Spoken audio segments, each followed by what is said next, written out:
नमस्कार, आप देख रहे हैं सीधा संवाद में हूं प्रकाश मोहन जायसवाल। 16 बिल, 30 पिटीशन और पूरे देश में कई महत्वपूर्ण ऐसे कार्य बतौर राजनीतिक। हमारे साथ मौजूद हैं एपीआई के राष्ट्रीय अध्यक्ष धी विजय मानकर साहब। सर, बहुत बहुत स्वागत है आपका हमारे इस कार्यक्रम। धन्यवाद, आपका भी स्वागत है। पूरे देश में एक अलग तरीके का काम, ना कोई ज्ञापन, ना कोई शोर शराबा, पिटीशन से लेकर कई ऐसे काम जो जनता के लिए काफ़ी महत्वपूर्ण होते हैं। ये पार्टी के रूप में और पार्टी अध्यक्ष के रूप में इसको आप किस रूप में देखते हैं? देखिए, रूल ऑफ लॉ, डेमोक्रेसी की जब हम बात करते हैं तो रूल ऑफ लॉ का एक कंसेप्ट है। Human rights, democracy, rule of law. अभी जो दुनिया हम चल रही है ये तीन चीज़ों से चल रही है। पहले राजा महाराजाओं के पीरियड का जो समय था वो अलग था। तो रूल ऑफ लॉ पर यानी ह्यूमन राइट्स और कॉन्स्टिट्यूशन पर काम करना महत्वपूर्ण होता है। उसके लिए आपको कॉन्स्टिट्यूशन में वो चीज़ें लाना महत्वपूर्ण होता है। उस तरह के लॉज बनाने की ज़रूरत है। या ऑलरेडी एग्जिस्टिंग लॉज है तो उसमें संशोधन या अमेंडमेंट्स प्रॉपर होना चाहिए। उस तरह की नीति यानी पॉलिसीज़ बनना चाहिए। उस तरह की इंस्टीट्यूशंस बनना चाहिए, तब जाकर बदलाव आता है। अगर रूल ऑफ लॉ में वो चीज़ें नहीं आएंगी तो फिर बदलाव नहीं आता है। तो इसकी क्लैरिटी जो मुझे है, तो जो काम संसद में जाकर बाद में सांसद लोग करते हैं वो काम मैंने पहले करना शुरू किया है। बिल्कुल, इन विषय पर हम जाएंगे, लेकिन आज बिरसा मुंडा जी की जयंती है और आपका शहडोल आगमन हुआ। एक विशेष कार्यक्रम में आप शहडोल आए हुए हैं, जबकि प्रदेश के राजधानी में प्रधानमंत्री और मुख्यमंत्री एक बेहतरीन कार्यक्रम कर रहे हैं। वो कार्यक्रम और आप जो कार्यक्रम करने जा रहे हैं, जो सभा करने जा रहे हैं, वो कितना फ़र्क है? इसमें ज़मीन आसमान का फ़र्क है। ज़मीन आसमान का फ़र्क इसलिए है क्योंकि वो गौरव दिवस के नाम पर जो है वो आदिवासियों के साथ छलावा कर रहे हैं। उनके अधिकारों को वो सुनिश्चित नहीं करना चाहते। और यहाँ शेड्यूल का जो कार्यक्रम है, जो आदिवासी समाज ने स्वयं लगाए हैं, वो आदिवासी अधिकार महासभा है। यानी जो अधिकार यूनाइटेड नेशंस कह रहा है कि आदिवासियों के ह्यूमन राइट्स है, जो उनके land, territories, resources, culture and self identification है, या हिंदी में कहो तो जल, ज़मीन, जंगल, संस्कृति और स्वयं पहचान के जो अधिकार हैं, उसको जो संविधान में लाना है, उसको जो पेशा लॉ में लाना है, उसको जो पेशा नियम में लाना है और बाकी लॉस को जो अमेंड करना है, वो अधिकारों का आंदोलन ये आज का प्रोग्राम है। और जो बीजेपी का प्रोग्राम है, सरकारी जो प्रोग्राम है, जो बजट से किया जा रहा है और बीजेपी का झंडा लगाया जा रहा है, तो ये फेलियर प्रोग्राम है। क्योंकि यदि प्रधानमंत्री के प्रति इतनी चाहत होती तो आदिवासी खुद चलकर भोपाल गए होते।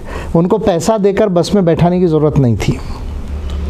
इतने सारे लोग फिर भी गए हैं। आपका जो कार्यक्रम है वहाँ पे क्या कार्यक्रम होने जा रहा है और क्या बिंदु होंगे उस कार्यक्रम का? एक तो महत्वपूर्ण बात जो है, अभी जो पेशा नियम बनाने जा रही है मध्य प्रदेश सरकार, जिसकी कॉपी जुलाई में जो है उन्होंने दी है, तो उसको पढ़कर मैं बात कर रहा हूँ। चाहे रेफरेंस के लिए मैं दिखा सकता हूँ 2 मिनट के लिए। तो ये जो है वो डिफेक्टिव रूल्स है। इसमें ग्राम सभा को कहीं भी अधिकार नहीं दिए गए हैं कि वो ज़मीन अधिग्रहण की परमिशन दे या ना दे। अगर ग्राम सभा उसको नकारती है तो सरकार क्या करेगी, इसकी क्लैरिटी इसमें नहीं है। दूसरी बात यह है कि जो मैं कह रहा हूँ बार बार, मिनरल राइट्स होना चाहिए। आप देख रहे हैं यहाँ रिलायंस के प्रोजेक्ट आए हैं और भी माइंस हैं। वहाँ आदिवासी की ज़मीन लेकर फर्जी ग्राम सभा कर वो जो है वो दे दी जाती है कंपनीज़ को, लेकिन वहाँ वो कंपनी में 5-10% का शेयर होल्डिंग राइट भी आदिवासियों को नहीं दिया जाता है। वो शेयर होल्डिंग राइट मिलना चाहिए, उसका प्रोविज़न रूल में होना चाहिए। और गवर्नर 5th शेड्यूल के अंदर जो रेगुलेशन निकालते हैं उसके तहत ये पॉसिबल है। MMDR एक्ट 1957 को अमेंड करके, ये ऑलरेडी मैंने पिटीशन में लिखा है, जो मैंने 26 जनवरी को दी है पूरे 10 राज्यों को, जिसमें मध्य प्रदेश की भी सरकार है। इसके इम्प्लीमेंटेशन के लिए हम काम कर रहे हैं। आज का दिन महत्वपूर्ण दिन है। पूरा देश भगवान बिरसा मुंडा की जयंती मना रहा है। कई जगह कार्यक्रम हो रहे हैं। शहडोल का ही चुनाव क्यों किया? शहडोल का इसलिए चुनाव किया क्योंकि ये गढ़ रहा है। और अमरकूट जो है, अमरकंटक जिसको आप कहते हैं, वो अमूरकूट था। अमूरकूट ये जो है ट्राइबल कल्चर का बहुत बड़ा सेंटर था।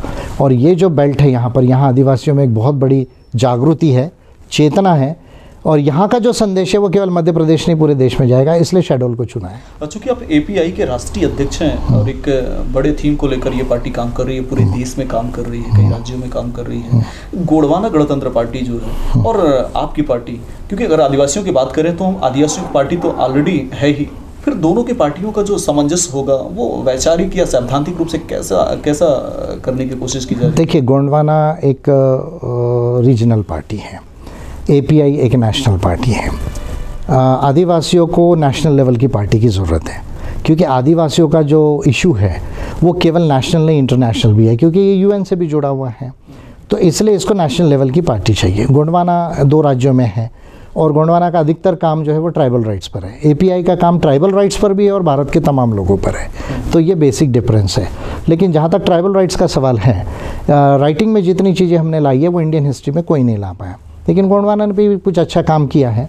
तो अगर बात बनती है तो अलायंस करने में कोई दिक्कत नहीं, हम उसकी कोशिश करेंगे। हमको जो जानकारी मिली है, आपने 16 बिल संसद के लिए और लगभग 30 पिटीशन, जो बिल की बात करें अपन, तो आपके हिसाब से जो बिल 16 बिल में से सबसे ज़्यादा महत्वपूर्ण बिल कौन सा था जिस पर सबसे ज़्यादा काम हुआ हो? सभी बिल महत्वपूर्ण है अगर देखा जाए तो।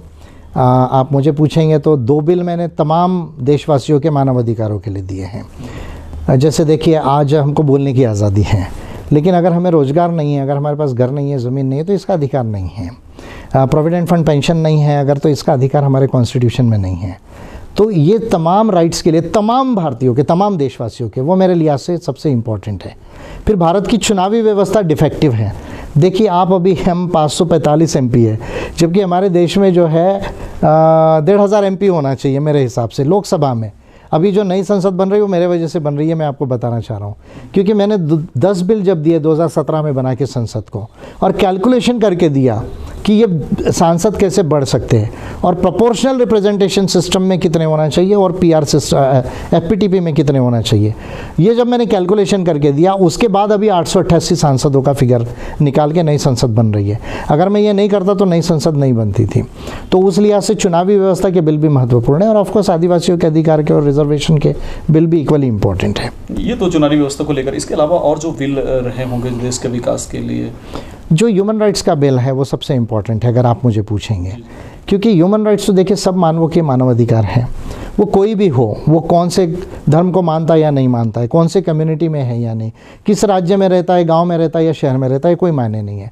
UDHR कहता है कि all human beings are born equal in dignity and rights, यानी सारे मानव जो है वो समान पैदा हुए हैं अधिकारों में और गरिमा में, और सबके ह्यूमन राइट्स होते हैं और सबका डेवलपमेंट होना चाहिए। उस लिहाज से हमारे कॉन्स्टिट्यूशन में प्रोविज़न नहीं है। वो अमेंडमेंट के बिल्स मेरे लिहाज से अगर आप पूछेंगे तो वो तमाम देशवासियों के अधिकार और विकास को गारंटी करते हैं, जो गारंटी संविधान में नहीं वो करते हैं, इसलिए वो बिल मेरे लिहाज से स्पेशल है।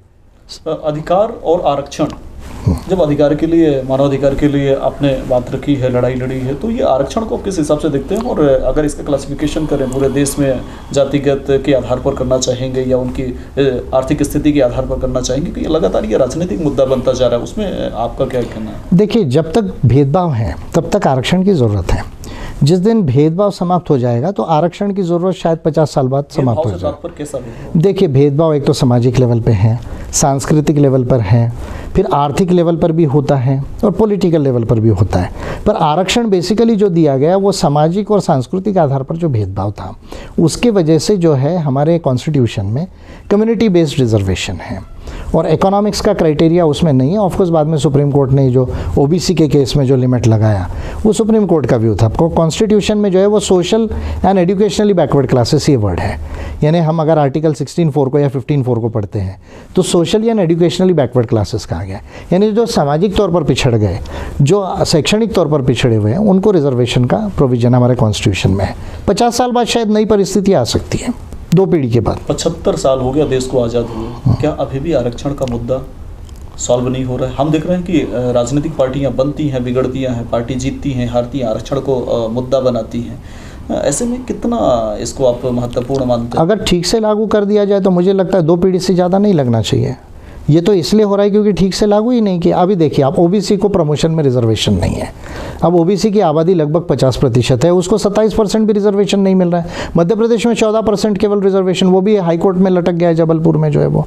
तो ये तो चीज़ें सेटल ही नहीं हुई जो, और फिर कह रहे 75 साल हो गई। भाई 75 साल में अगर 50 साल भी सेटल हो जाती तो शायद हम 21वीं शताब्दी में रिजर्वेशन को छोड़ने की बात कर रहे होते। लगभग 3 दर्जन पिटीशन, यस, 3 दर्जन पिटीशन कई विषयों के ऊपर है।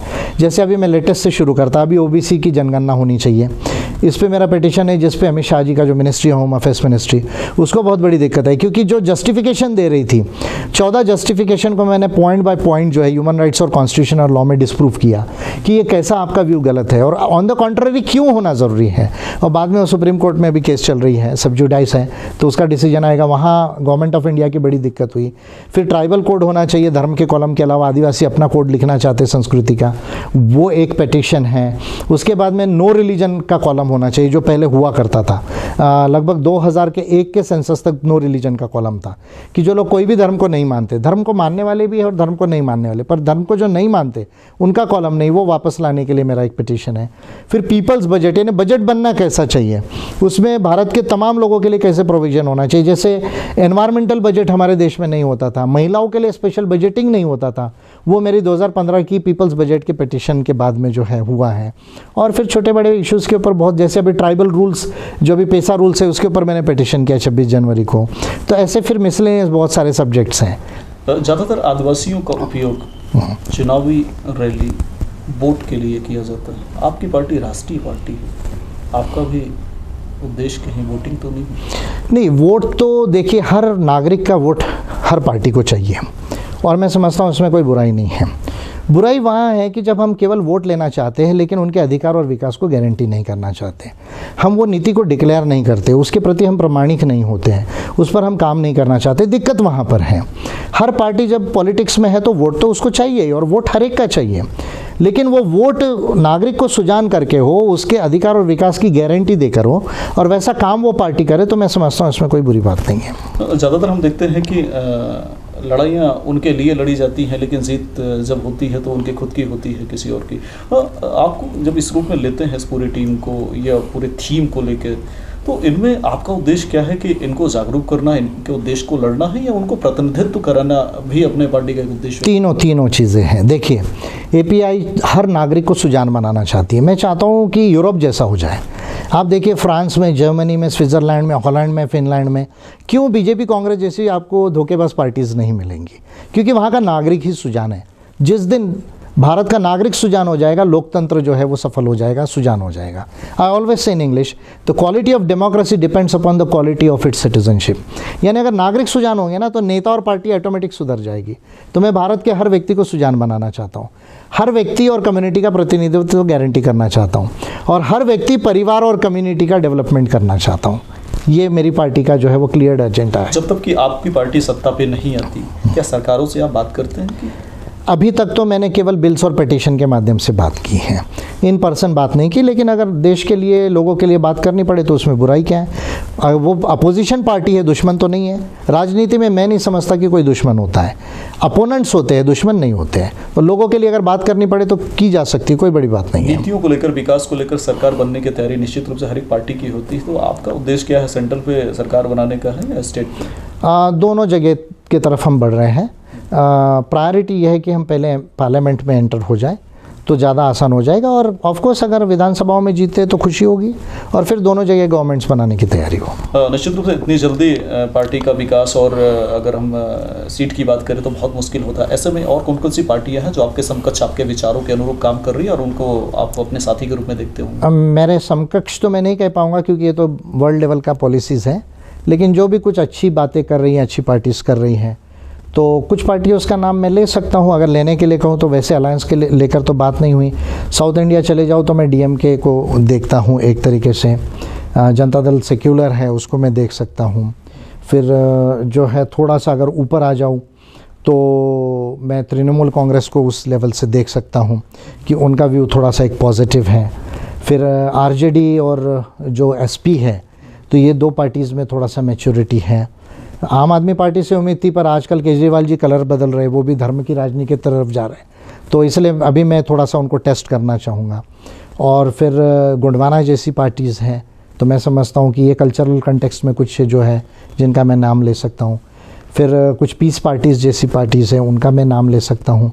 तो है इंडिया में 10-15 पार्टीज तो ऐसे हैं जिनका मैं नाम ले सकता हूँ कि एपीआई क्या तो बहुत ब्रॉड है, लेकिन 5-10% जो है वो 10-20% उनके करीब आती है। राजनीति की बातें तो बहुत सारी होगी। अब हम अपनी जानना चाहेंगे कि जिस तरीके से क्षेत्रवाद, जातिवाद, धर्मवाद के आधार पर जो पार्टियां बनती हैं, आप इसको किस रूप में देखते हैं? आपको लगता है कि ऐसे करके या ऐसे इस दृष्टिकोण से पार्टी बना के देश का विकास किया जा सकता है? बिल्कुल नहीं, मेरा ये क्लियर मानना है कि जाति और धर्म और क्षेत्र और भाषा के आधार पर राजनीति नहीं होनी चाहिए, पॉलिटिक्स भी नहीं होना चाहिए। और इस आधार पे अगर होगा तो इंडिया और 50 साल पीछे जाएगा, जबकि हमको अमेरिका चाइना के बराबर जाना है। तो अमेरिका चाइना के बराबर जाना है तो विज्ञान के आधार पर, ज्ञान विज्ञान और मानवता के आधार पर जाना पड़ेगा। शेड्यूल ट्राइबल बाहुल्य संभाग है, या मध्य प्रदेश की बात करें तो अधिकतर आदिवासी बाहुल्य ज़िले हैं, क्षेत्र हैं। वैसे में शेड्यूल की जो समस्याएं हैं आदिवासियों की, वो आप इतने कम प्रवास में किस तरीके से देख पाएँ और इनका निदान कैसे हो सकता है? अभी जो मैं सुन रहा हूँ यहाँ पर, एक तो काफ़ी जो है प्राइवेट कंपनीज और माइनिंग में विस्थापन लोगों का हो रहा है, तो ये एक महत्वपूर्ण बात है। फिर आप ही लोगों ने, प्रेस वालों ने भी कुछ बताया, कॉलेजेस में भी बहुत ज़्यादा उनको पैसा मांगा जा रहा है। फिर फर्जी रिजर्वेशन की सर्टिफिकेट्स के आधार पे कुछ लोगों को नौकरियां जो है वो दी जा रही है। तो ऐसे बहुत सारे कुछ मेजर मुद्दे जो हैं वो उभर कर आ रहे हैं, और भी मैं लिस्टिंग कर रहा हूँ, और एक ही साथ में मैं इसको जो है कैसे सॉल्व कर सकते हैं, तो फिर मैं उनको गाइड भी करूँगा और पार्टी की तरफ से भी उसका प्रयास करूँगा। मानकर साहब, हम राष्ट्रीय राजनीति की बात करें तो जिस तरीके से कई मुद्दे होते हैं जिस पर लड़ाइयाँ लड़ी जाती हैं, और हम खासतौर से अभी की जो बात करें तो विपक्ष की जो भूमिका है वो बहुत निर्बल होती जा रही है, उसका सबसे बड़ा कारण क्या मानते हैं? उसका दो मैं कहूँगा कि नीति और नेतृत्व। देखिए, जो अगर किसी भी पार्टी और नेता के पास नीति स्पष्ट नहीं है तो उसके अंदर जो एक कन्विक्शन आना चाहिए, जो एक वैचारिक जो स्पष्टता आनी चाहिए और उसकी जो शक्ति आनी चाहिए, वो कमज़ोर रहती है, और वो फिर उसके पर्सनालिटी का पार्ट बन जाता है, और वैसा ही फिर वो पार्टी में ट्रांसलेट होता है, पार्टी ऑर्गेनाइजेशन में ट्रांसलेट होता है। तो मैं समझता हूँ कि नीति और नेता की जो है वो कमज़ोरी है, और वही कमज़ोरी फिर पार्टी में आ रही है। उसके वजह से जो अपोजिशन का रोल प्ले करना चाहिए वो अपोजिशन पार्टीज नहीं कर पा रही है। और फिर हिंदुत्व का एजेंडा बीजेपी का है, तो उसको अब देखिए, अब जैसे केजरीवाल उसको धीरे धीरे बाय कर रहे हैं, कांग्रेस बाय कर रही है। भाई वो डेमोक्रेटिक नहीं है, वो साइंटिफिक नहीं है, वो मानवतावादी नहीं है। उससे अलग हमको जो है मानवता के आधार पर, डेमोक्रेसी के आधार पर एजेंडा फिक्स करना चाहिए। वो ना करते हुए उसका डुप्लीकेशन करना, सॉफ्ट हिंदुत्व को बोरो करना, ये जब गलतियां पार्टी करने लगती है तब उनकी शक्तियां क्षीण होती है। धर्म में राजनीति और राजनीति में धर्म का समावेश किसी भी विकासशील देश के लिए राजनीतिक रूप से कितना खतरनाक साबित हो सकता है? बहुत ज़्यादा खतरनाक हो सकता है। अगर आपको मिडिल ईस्ट को देखना है तो फिर आप देख लीजिए अफगानिस्तान में क्या हो रहा है। अफगानिस्तान में इसलिए तो इतनी प्रॉब्लम रही, जब भी आप धर्म के आधार पर राजनीति करेंगे तो आपके देश बर्बाद हो जाएंगे। चाइना को देखिए, चाइना धर्म को नहीं मानता, वो आज अमेरिका को जो है वो सरपास कर रहा है। जापान को देख लीजिए, वो धर्म को इतना ज़्यादा महत्व नहीं देता। यूरोप की कंट्रीज़ को देख लीजिए, वो धर्म को उतना महत्व नहीं देते। वो सबसे विकसित जो है वो राज्य है पूरे वर्ल्ड के अंदर में। तो राजनीति में धर्म होना ही नहीं चाहिए। धर्म ये एक व्यक्तिगत सब्जेक्ट है, किसी को लगता है वो माने या ना माने, पर जब उसको राजनीति में जब उसका ट्रांसलेशन होता है तो देश के लोग और देश बर्बाद होता है। बिल्कुल। अगर भारत पाकिस्तान के विभाजन से भी अगर हम लोग ये नहीं सीखे होंगे तो मैं समझता हूँ फिर हमसे ज़्यादा ना समझ कोई नहीं है। अगर कोरोना के बाद की बात करें तो जिस तरीके से महंगाई को लेकर काफ़ी लोगों में आक्रोश है, सरकार उसके पीछे कई बड़ी बातें कहती है, आप इसको किस रूप में देखते हैं? नहीं, कोरोना का मैनेजमेंट मैं समझता हूँ कि मोदी गवर्नमेंट का ठीक नहीं था। देखिए, कोरोना तो एक वर्ल्ड लेवल का जो है वो एपिडेमिक था, तो वो तो एक प्रॉब्लम था ही। लेकिन कोरोना देखिए, एक तो जब से शुरू हुआ, जब हमारे पहले कोरोना के पेशेंट्स केरला और बॉम्बे में आ रहे थे, वहाँ से लेके जो पॉलिसीज़ बननी थी वो नहीं की। फिर एकदम एक दिन में आके फिर लॉकडाउन कर दिया। तो वो लॉकडाउन करने की वजह से भारत का जो अनऑर्गेनाइज सेक्टर था वो बर्बाद हो गया। श्रमिक और मजदूर बर्बाद हो गए, स्मॉल स्केल इंडस्ट्रीज़ बर्बाद हो गई बहुत बड़े पैमाने पर। फिर जो रिलीफ पैकेज देना चाहिए था लोगों को, जिसको इनकम ट्रांसफ़र हम करते हैं, वो बिल्कुल नहीं दी, और उसके वजह से लोग जो है वो कुपोषण में भी मरे, भूखे मर गए, हमने ये देखा है। ये एक पार्ट था। जब सेकंड वेव का पार्ट था तो वैक्सीन की तैयारी जो 4 महीने पहले करनी चाहिए थी, उस समय रैलीज करने में बिजी रहे इलेक्शंस में। तो मैं समझ, चाहे बिहार का इलेक्शन हो या बाद में बंगाल का इलेक्शन हो, तो कोरोना तो एक वर्ल्ड लेवल का डिसीज़ था, पैंडेमिक सब जगह था, लेकिन उसका मैनेजमेंट इंडिया में प्रॉपर नहीं हुआ। फिर जब जाकर लोगों ने और सुप्रीम कोर्ट ने कहा, तब जाकर फिर धीरे धीरे ये चीज़ सुधरी है। और उसका आर्थिक जो लॉस है वो भारत के स्मॉल स्केल इंडस्ट्रीज़ को और अनऑर्गेनाइज सेक्टर को सबसे ज़्यादा हुआ है। मानकर साहब, यदि हम बात करें कि आरक्षण की बात करें राजनीति में, अगर जातिगत आधार पर जिस तरीके से आरक्षण आदिवासियों को मिलता है, क्योंकि खासतौर से आप पिछड़े लोगों के लिए ज़्यादा काम कर रहे हैं, आपने देखा है कि अगर हम अपने क्षेत्र की बात करें तो जो 8 विधानसभा उसमें 6 शायद आदिवासियों के लिए वो आरक्षित हैं, बावजूद उसके भी आरक्षण और सत्ता में आने के बाद भी वो क्षेत्र का विकास नहीं कर पाते। क्या समस्याएं आती हैं? 2-3 एंगल्स है। एक तो जो लोग जीत कर जाते हैं, हम ये अपेक्षा करते हैं कि उनको नीतियों के विषय में समझ होनी चाहिए, उन्होंने उस पर बात करनी चाहिए, कानून कैसे बनते हैं, उसमें क्या प्रोविजंस होने चाहिए, इसकी उनको समझ होनी चाहिए, काम होना चाहिए। मेरा ऐसा मानना है ये प्रॉब्लम केवल SC/ST के MPs MLAs का नहीं है। भारत के 90% जितने पार्लियामेंटेरियंस और लेजिस्लेटर्स हैं, उनको human rights, constitution, laws and policies की समझ ही जितनी होनी चाहिए वो नहीं है। आप देखिए ना, अगर यही मैं पार्लियामेंट में कहूँ और पार्लियामेंट में या वेरियस स्टेट में जनरल कम्युनिटी के भी जो MLAs और MPs हैं उनकी अगर मैं बात करूँ, तो अभी देखिए ना, किसान के जो बिल है वो तो पूरे संसद ने बनाए हैं, उसमें तो केवल रिजर्वेशन के MPs नहीं थे, पर वो डिफेक्टिव लॉ है, जो किसानों के 3 कानून हैं वो हैं। तो ये प्रॉब्लम हमारे पूरे पार्लियामेंटेरियंस की है। हाँ, लेकिन जो रिजर्वेशन से गए उन पर ज़्यादा एक्सपेक्टेशन होता है कि उन्होंने करना चाहिए। दूसरा इसका कारण है एंटी डिफेक्शन लॉ, जो 10th शेड्यूल में हमने लाया कि भाई पार्टी व्हिप इशू करेगी और उसका अगर उल्लंघन होता है तो उसका जो मेंबरशिप है MLA का जो है या MP का, वो सस्पेंड कर सकती है पार्टी। तो फिर उसको पेंशन नहीं मिलेगी, उसको जो है रेन्यूमरेशन नहीं मिलेगा, तो उसका पॉलिटिकल कैरियर ख़त्म हो जाता है। तो इससे भी बहुत सारे MPs MLAs डरते हैं। तो हाँ, एक पार्टी से चुनकर आने के बाद दूसरे पार्टी में ना जाए, इसके लिए तो एंटी डिफेक्शन ठीक है, लेकिन बाकी किसी भी बिल पर अगर वोटिंग करना है तो उसमें एंटी डिफेक्शन लागू नहीं होना चाहिए। 16 बिल, 30 पिटीशन, इसके बाद अगली तैयारी क्या है? अगली तैयारी, मैं तो स्वयं संसद जाना चाह रहा हूँ 2024 में। मेरे साथ MPI की कितने MPs जीत सकते वो तैयारी है। मध्य प्रदेश में 2023 के चुनाव में एक अल्टरनेटिव निर्माण हो, BJP और कांग्रेस को, इसकी ये तैयारी है। और ये मेरे 16 बिल्स जो है एक्चुअली भारत में लागू हो जाए। जब मैं संसद जाऊँगा तो इस पर और काम करूँगा। फिर और 2-4 सब्जेक्ट्स हैं। जुडिशियल अकाउंटेबिलिटी का सब्जेक्ट है कि हमारे देश में न्यायपालिका की जवाबदेही कैसी होनी चाहिए। हम देखते हैं कि बहुत सारे केसेस पेंडिंग हैं। फिर हम ये देखते हैं कि हमारा जो अपॉइंटमेंट प्रोसीजर है वो ऑल इंडिया जुडिशियल सर्विसेज होने के बावजूद हम लोग जजेस को सिलेक्ट कर रहे हैं, जबकि एग्जामिनेशन से आना चाहिए। फिर इसमें सबका रिप्रेजेंटेशन होना चाहिए। महिलाओं का रिप्रेजेंटेशन बहुत कम है जुडिशरी में, ग्रामीण क्षेत्र के लोगों का रिप्रेजेंटेशन कम है। तो जुडिशियल अकाउंटेबिलिटी का बिल मैं बनाना चाहता हूँ। पार्लियामेंट के रूल्स ठीक नहीं है हमारे फंक्शनिंग के। जैसे अगर आप भारत में बहुत विद्वान हैं, आपको संविधान और कानून की समझ है, तो आप अपनी संसद को बिल देते हैं तो वो bill as a private member bill table होना चाहिए, पर वो प्रोविजंस नहीं है। फिर देखिए, जैसे किसान बिल में हमने देखा कि डिफेक्टिव लॉ बने।